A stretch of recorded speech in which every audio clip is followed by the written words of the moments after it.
আসসালামু আলাইকুম। এই বৃষ্টির সময় আসলাম শাক নেওয়ার জন্য।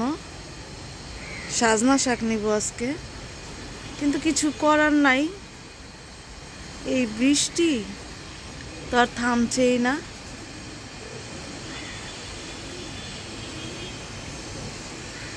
সাজনা শাক নিব, কিন্তু কিভাবে নিব বুঝতেছি না। গাছটা অনেক দিন পরে একটু ভালো হয়েছে, বেশ ভালো পাতা আছে। এই গাছটাতে কখনো ফুল আসে নাই। এই গাছটা থেকে আমরা শুধু পাতাই খাই, কিন্তু ইচ্ছা ছিল যে সাজনাও খাবো। ফুলই তো আসলো না, সাজনা খাবো কি করে?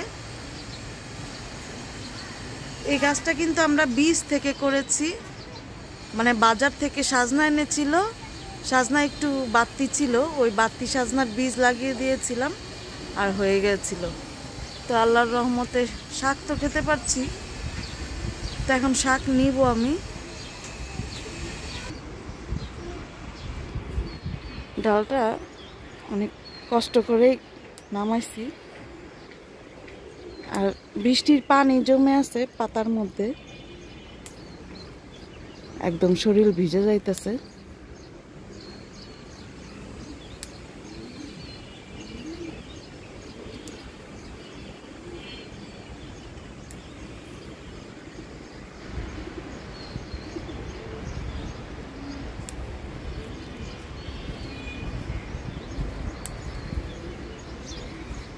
এই যে আরো তো অনেক নিতে হবে, পুরো গাছ জুড়েই আছে শাক।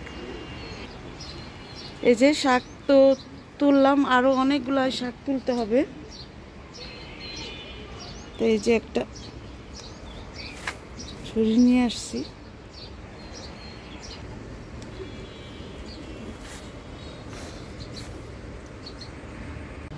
গাছটার পাতা সবই পেরে নিয়েছি মাশাআল্লাহ।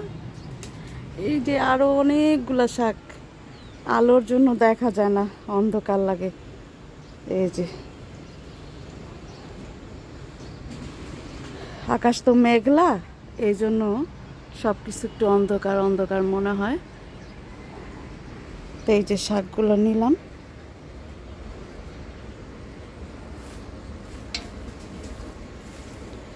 অনেক শাকই নিয়েছি মাশাআল্লাহ।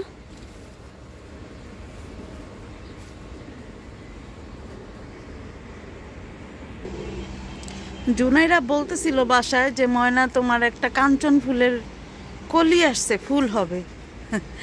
এখন আইসা দেখি সত্যি ওই যে ফুলটা। আমার বাবাটাও অনেক কিছু শিখে গেছে মাশাআল্লাহ।